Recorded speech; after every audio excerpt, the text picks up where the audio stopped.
Oh yeah, dude, everything stayed right where I put it. Boy, they make this look so easy on YouTube.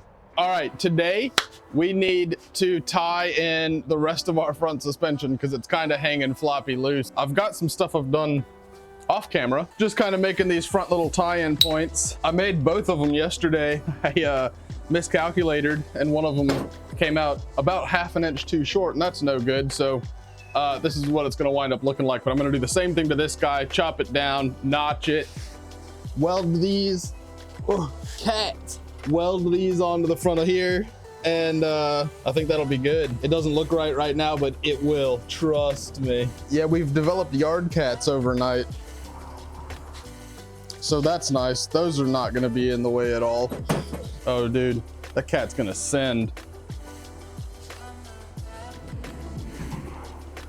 Oh, he's so cute. Oh yeah, dude, he knows what's up. Rule number 3, safety first. That noise. I reckon this will probably scare the cats out of here. That's probably true. Oh yeah.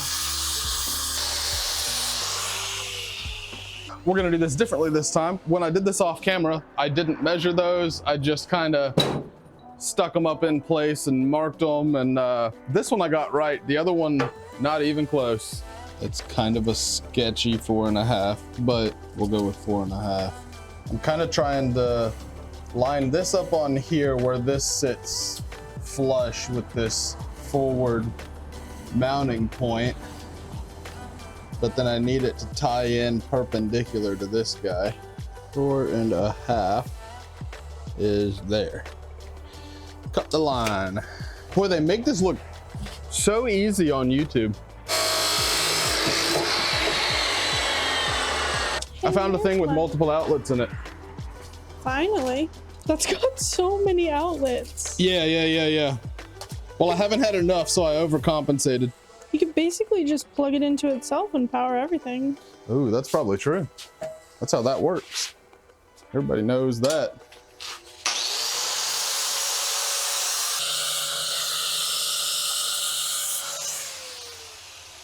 We're gonna mouth to a depth of about 1/3 of an inch. Lots of math going on. No, just a lot of eyeballing and kind of trying to keep everything square. More mentally than anything. I got to remember what square means on one of these, because it's not square to anything but that one spot where it connects to the tubing.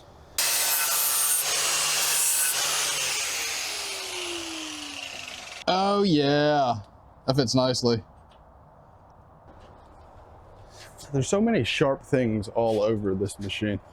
It's kind of awesome, kind of awful, all at the same time.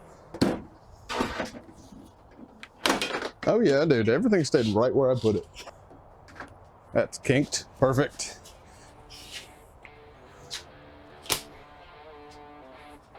Sure. Beard, shirt, cover. Clear.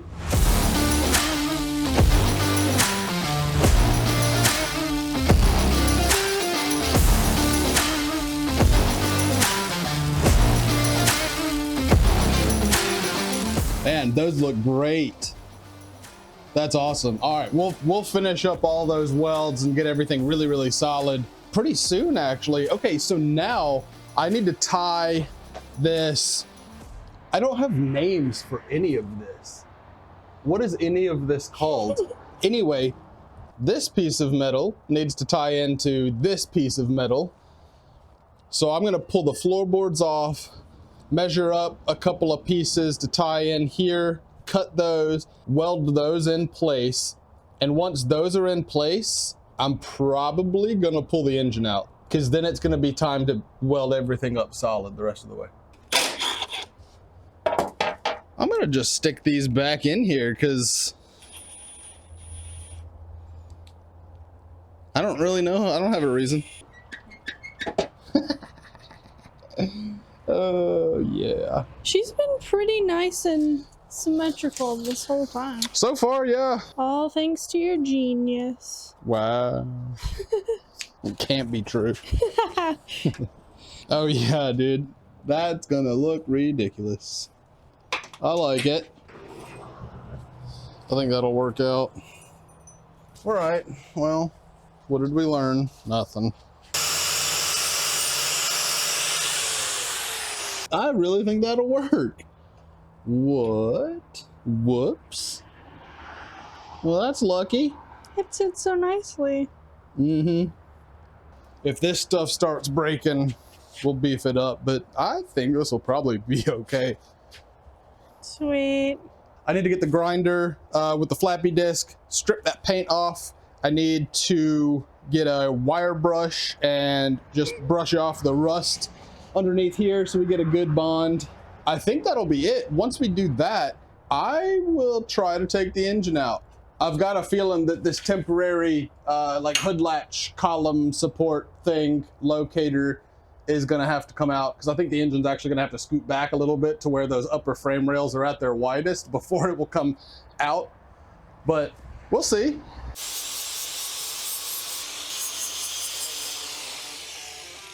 Make sure I cleaned off the right spots. Yuppie, pretty much. Cover. Clear.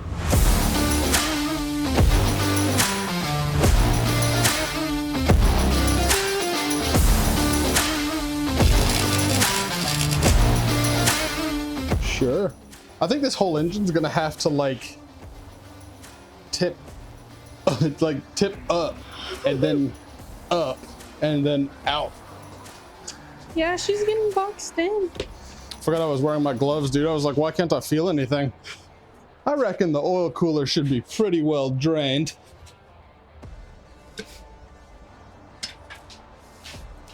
Yeah. No drippies.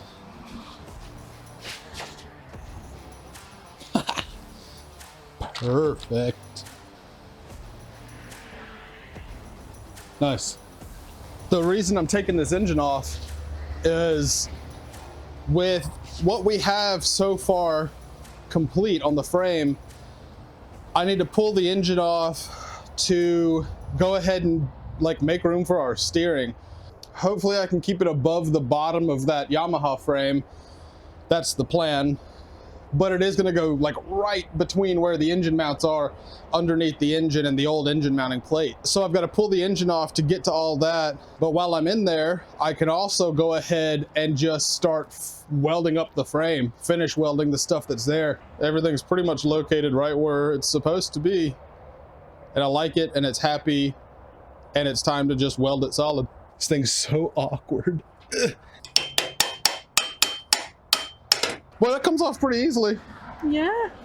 She needed a little persuasion, but she got it. Yeah, never mind the banging on it with the hammer. It wasn't necessary. I just felt like doing it. It slid right out. I'm expecting some tweakage when I go back and reinstall this, just because, well, welding it's gonna, I'm sure, warp up some things. Oh, that's lucky. I didn't even think about having to get the engine bolts back out of here. But there's still room. Note to self, nothing else can go on there. Now the potentially tricky part. Nope. That's great. Silky smooth. Hey, naked. Cool. All right, well, there's lots of room for the engine to come out. That wasn't even, besides that stupid bolt. We're gonna find the B-roll footage of how that got put in there.